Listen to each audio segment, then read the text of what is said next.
This is the Greg Bedard Patriots Podcast with Nick Cattles.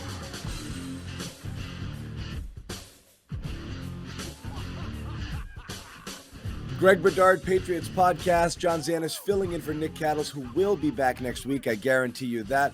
Greg, we're going to start with the Bills, and we'll move forward, talk a little Jags or whatever. I don't think there's much of a preview here to be had. No. It's really what we've seen, not just against Buffalo, but the last 2 weeks that has Patriots fans kind of questioning the team's identity. It's amazing. 2 weeks ago, we were booking tickets, for a Brady versus Belichick Super Bowl. And now everyone's like, okay, hey, it was a good season anyway. They'll be one and done in the playoffs if they get there. So it's amazing the roller coaster we've gone on, but I think everybody's freaked out over what we saw both from an effort and execution standpoint the last 2 weeks.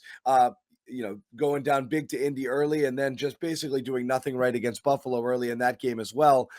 You've looked at the film, a zillion times by now. What struck you the most? Yeah. What struck you the most here and what jumped out? And again, to me, it's really more how they came out as much as, what they did during the game. Yeah. I mean, I think the most disturbing thing was just the collective lack of punchback in this game to start a game again. You could somewhat excuse the Colts game coming off a bye, even though the Colts are coming off a bye. But the first time the Patriots had really been in that sort of environment in almost basically 2 years. Like a guy like Kyle Duggar had never played in a place like that where it's partisan for the home team and indoors and the game's going away from you. You're falling behind 24-0. But at least they showed fight. They came back. They made it a game at the end. And you were like, okay, it's a one-off. The Patriots are going to understand that now they have no margin for error. Now the Buffalo game is now the de facto AFC East championship. And so you figured they would come out and be ready to go. And instead, it was a continuation of the Colts game. I mean, to fall behind a collective 44-7 in those two games, your two most important games of the season, really, with exactly what's on the line. Basically, anything is in your control. And for them to fall behind like that in the first halves of both games is just hugely disappointing. It's hugely puzzling. And that goes even for internally, John, talking to people around the team, they're just like, they're as spooked as anybody else. Like, okay, one off, you can understand. But to do it again, and I think the most disturbing thing for me as far as the team goes, and even though they had failures in all three areas, look, the offense, you can scream to your blue in the face about being more aggressive and let Mac Jones cook and all that stuff. I don't know how much more you need to see that to understand that the coaches, and this includes Bill Belichick, who sees this team every day in practice, say that's not the path for this team. It's not the path for Mac Jones. It's not the path for the receivers. It's not the best path. The most disturbing thing is the defense. The defense to come out and just have horrible rush discipline, horrible coverage, lack of cohesiveness where nobody's helping each other out. No one's hitting anybody, playing basically a flag football game when Buffalo wants to play that way. They want to play 7-on-7. Let's go. Let's play 7-on-7. No one touches anybody.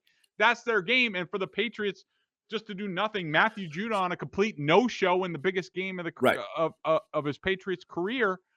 It's completely puzzling. It makes you rethink everything. And John, not to say I somewhat told you so, but, the Titans game, they won by 23 points. And I was one of the lone guys saying, like, sorry, I have more questions than answers about this team after that. Like, namely, why was it a one-score game midway through the fourth quarter against Ryan Tannehill and a bunch of backups?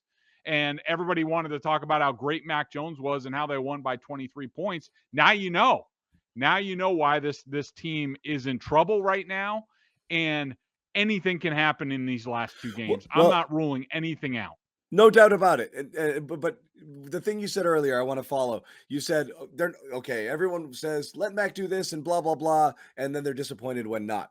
I think people would would be less concerned if they knew what this team was. Like, fine, they're not that, but what are they? I think they want to be 2018, smash mouth, run the ball down your throat, or like the team 2018 evolved into, and then win it with defense. But this team it would only work if the defense was playing at an elite level, and they're not. And there's been issues on and off throughout the year that you keep kind of pointing out, whether it's, linebacker depth or, depth in the secondary or whatever that is. A lot of things on the defense are getting exposed, and the pass rush that was getting home early in the season is not getting home of late. As you said, Judon, not just bad this game, bad several, just non-factor the last several weeks. So what are they? Last 4 games. Yep. Yeah. And it's not just sacks, and the pressures are just down. He's just not there. You're not hearing his name called a lot. So what are they defensively and offensively? What's the identity?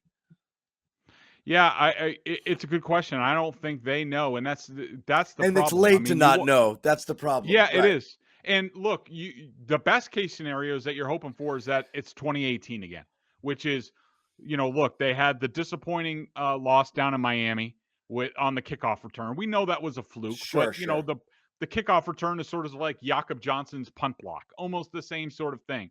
And then they went to Pittsburgh, and I think they lost 14-7. It was low scoring game. I remember Brady being really frustrated in that game. And when did the Patriots ever lose back-to-back December games? And we were all horrified. We didn't know what was going to happen. And then all of a sudden after that, the coaches said, you know what?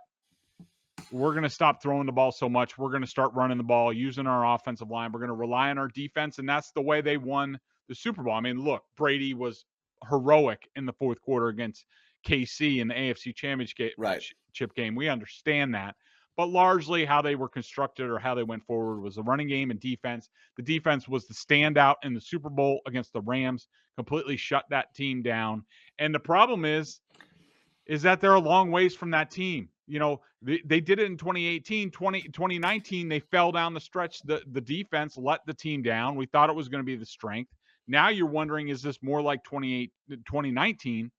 And that's what it looks like. I mean, because look, John, as much as you want to criticize the offense, and if you want to look at Mac Jones's stats, and everybody knows how I feel about stats and the correlation to how a quarterback plays in the game, but I thought the offense did some things in this game. They did have, as opposed to the defense. I mean, the offense is out there to score points. They scored a touchdown in the first half. Then they come out in their first 2 drives of the second half. They go 75 yards for a touchdown, 70 yards for a touchdown. So they figured things out. Okay, this is not a well-oiled offense. We understand that. But when they start to figure things out, now it's on the offense had 3 freaking possessions in the second half, and one of them came with 2:30 left when the game was over. That's on the defense. And now the big question is, can the defense get it together? Do they even have the talent to do that? And against some teams, yeah, they can do that. Against a lot of the teams they're going to face in the playoffs, I don't know if they can, but that's going to be the real unit that's under scrutiny. It should be under scrutiny. Stop talking about the offense. Talk about the defense. These 14, 16 play drives, it's ridiculous. Right. And it needs to stop. Yeah, but nobody likes talking about the defense. Everyone wants to know what's going on with Mac. So I'll ask you were critical in some better games. How did you grade him out overall in this game? And at what point do we start to get back to that age-old conversation we have with the Patriots, or we had last year, which is it the quarterback or is it the weapons? Mac in this game, I had him for 7+ plays. I had him for 14- plays, which is right up there with his worst game. With his worst games, right? Yeah. Yeah. And a lot of I think that was the misfires. Tennessee game. Yeah. Mm-hmm. Yeah. Yeah. I saw Mac who, at times he played well. About the middle portion of the game, he played well. He had some of his worst throws on the final drive, and I know that's desperation time. The interception, he was just trying to make a play, threw in the triple coverage, but he missed some plays. Probably the thing that's been most alarming to me of late is that there have been a few big plays to Jacoby Myers down the middle of the field that if Mac's a little bit more patient and hangs in the pocket a little bit longer, they can make those, and instead he's taking the check down. Right. The thing that's disturbing about this game and led to a lot of questions about the rookie wall and this and that, I don't think it's the rookie wall. I think it's just, his mechanics, for whatever reason, got disjointed in this game. His upper body and his lower body were disjointed. And, think about in baseball terms, you hear about a pitcher or somebody who their front shoulder flies open. all of a sudden either you pull the ball or the ball sails on you. And I thought the ball sailed on him a lot in this game. That's something that can be corrected, but you worry about it, how it shows up under pressure. I thought he, for this game, I thought he was fine largely, that they could have won with this version of Mac, but that's only if they get good defense. If they don't get good defense, then you need Super Mac. And to me, that's just unrealistic as a rookie. Sure. But what about the guys around him as well? Like Mac was, as you said, off the mark, uncharacteristically so, missing a ton of throws. But are you at any point going to start getting a little bit worried that, like, okay, we're not getting enough out of these guys? Yeah, I mean, I Again, think it's a easy lot to of them point are to the box ordinary. score, but when you're just seeing ordinary, what comes? How many times every Patriots team, I feel like it's gotten blown up at some point or another during the year. It's they don't have enough guys who can make plays when plays need to happen a lot of times. And I think a constant criticism of mine, and it continues and it will continue into the offseason, and you'll hear me talking about it leading up to the draft and free agency. They need a real deal slot receiver that can get open very quickly against any type of coverage on third down, where Mac Jones is like, all right, I got that guy. And if you had that guy opposite Hunter Henry, now all of a sudden you're cooking with gas inside. Jacoby Myers, love him, but he's not a slot receiver. He's just, he's a number 3 or 4, a guy you throw in 3 or 4 wide receiver sets. That if attention is being divided sort of to another asset, like a good slot receiver, then he pops over him for some plays. They're lucky to have had him the last couple of years because he's been relatively reliable, but they still need an upgrade. Both things can be true. Yeah. And I think, look, they weren't that talented to begin with. They missed Aguilar in this game. I think he would have, sort of made the Bills respect the passing game a little bit more. I think Kendrick Bourne, he was a complete non-factor in this game. COVID must have been an issue for him all week. And then you also have to talk about that, the weather conditions that I was worried coming in when I saw 11-mile-an-hour winds, gusts up to 30. I thought the wind was a factor in the game. It was coming from the lighthouse end to the other end. And the Patriots, I think I looked at it, I think Mac had 9 pass attempts going towards the lighthouse into the wind. I think he had like 21 going with the wind. So that just tells you it's a factor. And it was a split in, I know it got out of hand a little bit, in the fourth quarter. But in the first 2 quarters, it was like 4 and 9 in terms of attempts. So that tells you the coaches were cognizant of that. And I think when wind is an issue, then the outside receivers have a tougher time getting the ball, like, Kendrick Bourne. And I think the Bills paid a lot of attention to Hunter Henry. Jonnu Smith was a non-factor in the game. I don't think he factored in very much in general as far as running routes. But, to me, and then there's the whole running back thing. I mean, James White was a nice guy to have for a rookie quarterback who was over reliable. And I love Brandon Bolden and all, and he does make plays. But you need somebody who's going to make somebody miss, a lot of the times. And you just wish, like, put JJ Taylor in there. Like, let's just get a few looks. You can't bury the kid. So the Patriots are on both sides of the ball. They're not making as much. They're not making big plays, and they are very limited. And when that happens, I mean, the defense isn't getting that many sacks. They didn't have any sacks against Josh Allen. They didn't have an interception. They didn't have a turnover. They don't get that stuff. It's a very narrow path to victory for this team. Yeah. And again, it's not like you mentioned JJ Taylor, but you do have Belichick does run into this issue of reliability versus ability and which one he favors, and, loves his old reliable guys. So yeah, Bolden's in there, but he's not making guys miss. If he's got a tackler in front of him and the sticks are 2 yards ahead, he's going down most likely. So, I mean, it's that's one of the issues you have. We've talked about him a ton. We talked about what we didn't like already, but you've focused in on 3 things that really, worried you about this game. What are those? 3 things that worry me most. Number 1, the linebackers other than Van Noy in this game, all of them. I mean, Jamie Collins had a chance to make that 4th and 1 play. Him and J.C. Jackson, when Josh Allen got outside, and, I'm going to channel Sean McDermott here. Let's not give Josh Allen too much credit. I mean, let's also talk about how, that's a play they need to make. Jamie Collins got faked out by a quarterback. I Who don't care how athletic the guy Which is. guy do you want there rather than Yeah. Jamie Collins? Jamie Collins is exactly the guy you want in that situation, and he's got to make that play. Yeah, He's the and best athlete maybe they he's have not. there. Yeah. Yeah, maybe he's not that guy anymore, and that spells doom for the rest of the season. But I mean, I think a theme in this game was that Brian Daboll, the former Patriots assistant, he's the offensive coordinator up in Buffalo, knew exactly what the Patriots were going to do. It's a lot of the stuff that we talked about all season, which is I'm waiting for a team to come out and spread the Patriots out and take advantage of their lack of speed on defense and mix in some runs. And that's exactly what Buffalo did. They seem to, if they didn't have something readily available down the field, it was like, just check it down to the running backs. The Hightower and Bentley can't get there. They're too slow. And then it was Collins, and then it was this person and that person, and they could not match up at all. And they're gonna, in a rematch, they're gonna have to make serious changes there. Play a lot of defensive backs because they can't play the linebackers again. Number two that worried me, the pressure on QB. With apologies to other Patriots writers out there, including Evan Lazar from CLNS, who we've had on the podcast. He's written for BSJ before.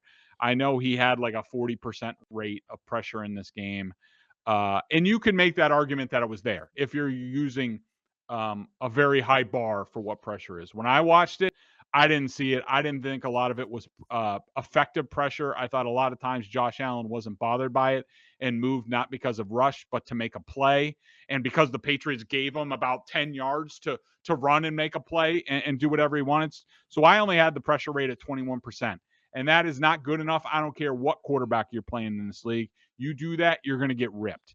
And then we talked about it before, max mechanics. That was the first time this year where I was like, okay, the rookie's going through something right now, and it's it's a throwing funk to me. I don't think it's a rookie wall; it's a throwing funk, and he's got to get that changed. And I do think the weather has factored into that. I think that he's been like, all right, well, I need to put a little bit more into it because of the wind or what have you. And I think it's gotten him disjointed. He's not used to it growing up in Jacksonville, playing at Alabama. He's not used to having to all of a sudden gear up. So that's something he's going to have to adjust to. And the things I'm confident in after the Bills game, a little bit of a shorter list, but the Patriots will not play like that against the Bills, John. I think that, and this is not to sound like a Patriots honk. Everybody knows that I'm not, but not to sound like, yeah, this is totally according to Belichick's plan.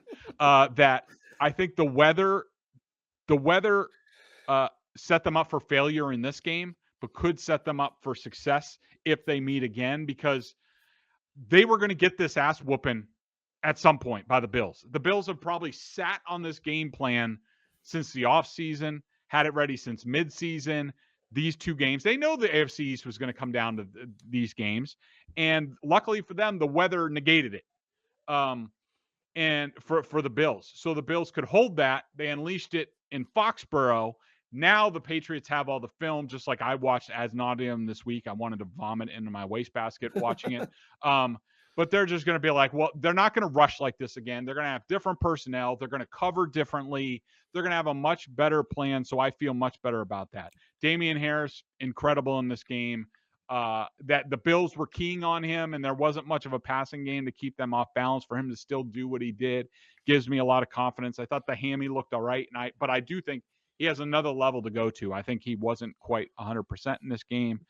And, look, I'm confident that, the veteran leadership is going to snap this locker room into place. But my only question, and I think it's a big question looming over this team in the last two games in terms of how they finish, is with all the new additions this offseason, from a lot of draft picks who play, a lot of free agents, guys who haven't been here or aren't real true Patriots yet, who's the dominant voice in there? Is it Devin McCourty? Is it Matthew Slater? Is it David Andrews? Or, is it Trent Brown, Matthew Judon, Christian Barmore? These guys, Jalen Mills, is the guys who don't really know what they're doing and don't know how to win like the Patriots. So I think I am confident that the leaders, now that push has come to shove, will do the deed, but we'll see. All right. Well, let's segue a little bit to this weekend. And again, this is a game where a lot of people are looking past. But, as we've seen with the Patriots, you can't necessarily look past any opponent. We did get a little comfortable during the 7-game win streak. But anything about Jacksonville here that worries you even a tad in this game as far as the Patriots are concerned?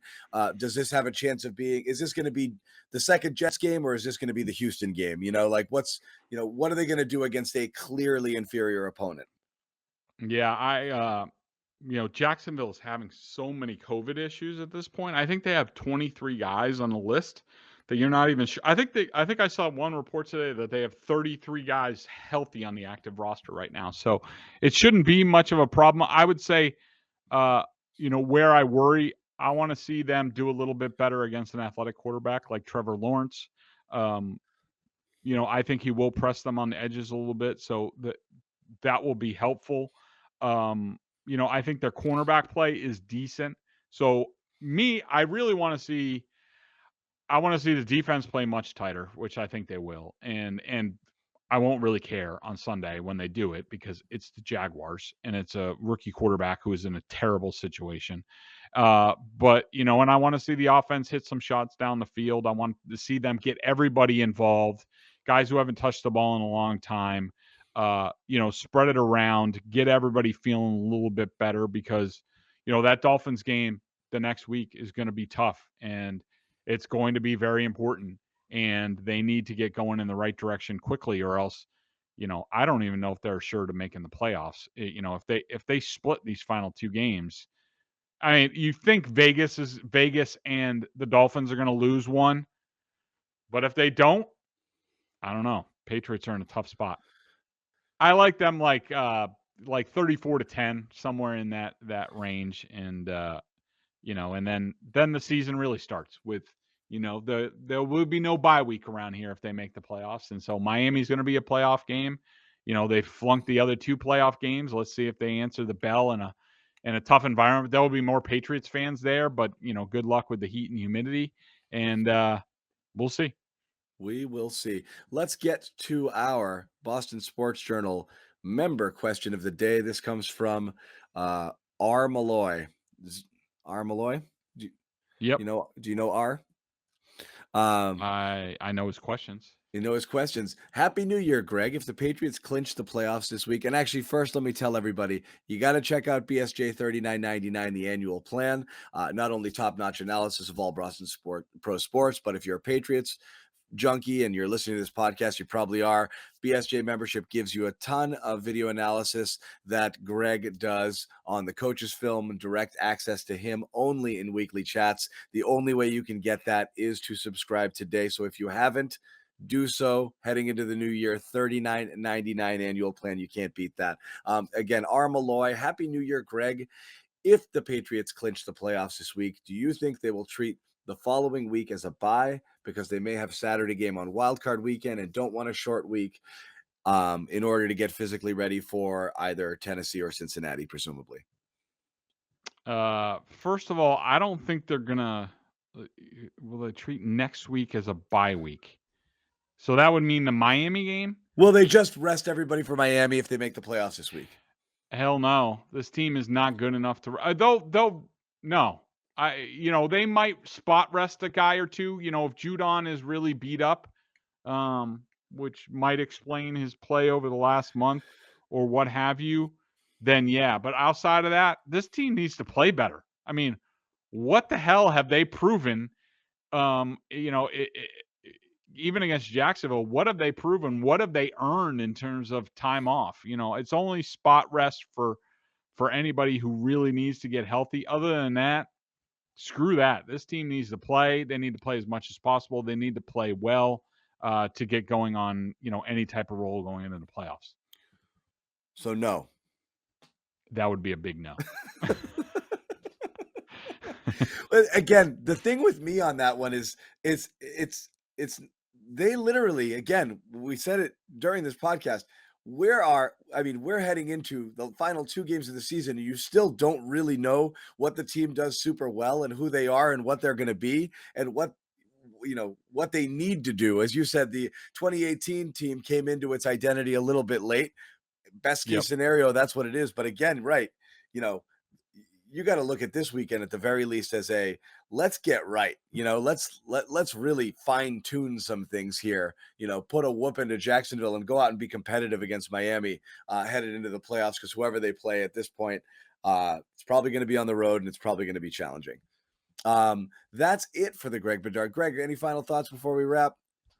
No, just looking back at, on that 2018 thing. I mean, they went into their last game against the Jets, and I don't think they had much to prove in that game. And, Tom Brady played the whole game, threw 4 touchdown passes. Sony Michel got 14 carries. I mean, Rob Gronkowski got catches. I mean, if those guys didn't earn rest or what have you, Right. then, nobody is. So, yeah, I don't think it enters. They have not nearly earned any type of day off, and just wanted to wish everybody, including yourself, John, and the family. I'm sure you guys are partying it up tonight. Everybody, Oh, yeah.